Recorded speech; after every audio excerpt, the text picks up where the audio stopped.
Fajar Info Online, Makassar, Yang tim DP dilakukan Peduli oleh Corona tim melakukan penyemprotan DP disinfektan Peduli gratis sampai Posko malam Relawan hari di Jakarta, Kelurahan Paranglayang, Jalan Kecamatan Ujung, Bontoala Kelurahan pada Sabtu tanggal Paranglayang, 29 Kecamatan Maret Bontoala. tahun 2020. DP, oke. DP Peduli Corona Mas akan Anies, terus melakukan semoga penyisiran ke seluruh kecamatan dan Kedua kalinya. kelurahan Oke, sampai sip. ke lorong di kota Makassar agar penyebaran virus COVID-19 dapat dicegah dengan penyemprotan disinfektan menyeluruh di kota Makassar sampai daerah yang padat penduduknya.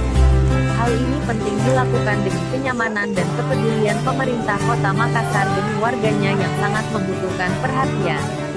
Tim DP Peduli juga memberikan himbauan kepada warga agar selalu menjaga kebersihan diri sendiri juga lingkungan sekitar dan menjaga kesehatan dengan pola makan sehat agar terhindar dari penyebaran virus COVID-19 dengan cara selalu Tim cuci DP tangan setiap saat dan Corona cuci tangan sebelum makan.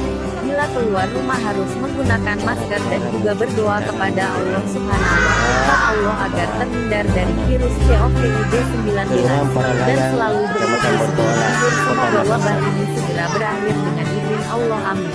Laporan M. Fajar Saputra. Ya, terus ini anak di warung Mas Budi.